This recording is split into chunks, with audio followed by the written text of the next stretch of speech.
ఈరోజు ఒక సబ్స్క్రైబర్ అడిగిన ఇంట్రెస్టింగ్ క్వశ్చన్ గురించి అయితే మాట్లాడుకుందాం. రకుల్-D యూజెస్ చెప్పండి సార్.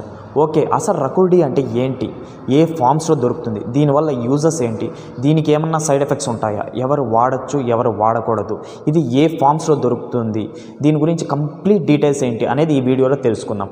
రకుల్-D అనేది బ్రాండ్ నేమ్. ఈ మెడికేషన్లో 2 మెడిసిన్స్ ఉంటాయి, రాబిప్రజోల్, డోంపెరిడోన్. ఇవి రెండు కలిసి ఏం పని చేస్తాయి, అసలు దేనికి ఉపయోగపడతాయి అంటే రాబిప్రజోల్ అనేది కడుపు లోపల ఉన్న అసిడిటీ లెవెల్స్ని తగ్గిస్తుంది. ఈ విధంగా గ్యాస్ట్రైటిక్ సిమ్టమ్స్ ఏవైతే ఉంటాయో, సబన్ కానీ రిఫ్లెక్స్, యాసిడ్ రిఫ్లెక్స్ కానీ, చెస్ట్ పట్టేసినట్టు ఉండడం కానీ, లోపల ఊపిరి తీసుకోలేకపోవడము, నైట్ టైమ్స్ కడుపు ఉబ్బరంగా అనిపించడము, తేపులు రావడము, ఇటువంటి సిమ్టమ్స్ని ఈ రాబిప్రజోల్ అనే మెడికేషన్ అయితే రిలీవ్ చేస్తుంది. ఓకే, డోంపెరిడోన్ ఏం చేస్తుందంటే ఇది ఒక ప్రోకైనటిక్. ఇదేం చేస్తుందంటే డైజెషన్ ప్రాసెస్ని ఇంక్రీజ్ చేస్తుంది. ఏ విధంగా, ఇంటెస్టైనల్ స్టమక్ మొటిలిటీని పెంచి డైజెషన్ అయితే ఇంక్రీజ్ చేస్తుంది.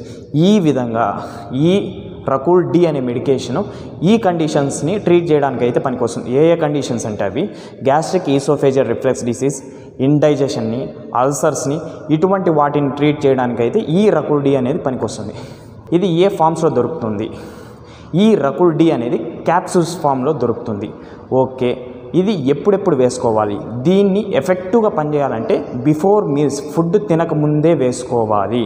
ఓకే, ఈ ట్యాబ్లెట్ వేసుకున్నప్పుడు ఏమైనా పాటించాలా, ఫ్లూయిడ్స్ ఎక్కువగా తీసుకోవాలి అండ్ రెగ్యులర్ ఇంటర్వెల్స్లోనే ఫుడ్ అనేది తీసుకోవాలి, హెల్తీ డైట్ తీసుకోవాలి. ఇది ఎవరు వాడచ్చు ఎవరు వాడకూడదు. Pregnant ladies, breast feeding mothers దీన్ని అవాయిడ్ చేసుకుంటేనే మంచిది. కిడ్నీ పేషెంట్స్, లివర్ పేషెంట్స్ డాక్టర్ని కన్సల్ట్ అయ్యి యూస్ చేసుకోవాలి. డయాబెటిక్ పేషెంట్స్, హైపర్టెన్సివ్ పేషెంట్స్ దీన్ని యూస్ చేసుకోవచ్చు, ఇబ్బంది లేదు. పీడియాట్రిక్స్కి మాత్రం వద్దు. ఇది ఎప్పుడెప్పుడు వేసుకోవాలి, ఇది ఫుడ్ తినకముందు వేసుకోవాలి.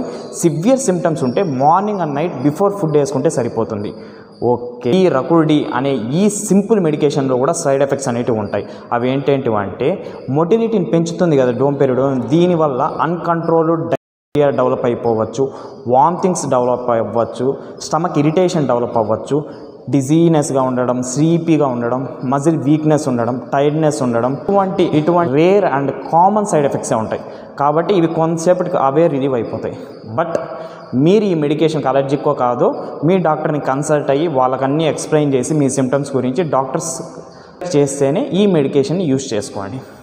ఓకేనా, ఇటువంటి మెడికేషన్స్ ఇంకేమైనా కావాలనుకుంటే వెంటనే కామెంట్ సెక్షన్లో మెన్షన్ చేయండి, నేను మీ ముందుకు వీడియో రూపంలో తీసుకొచ్చేస్తాను.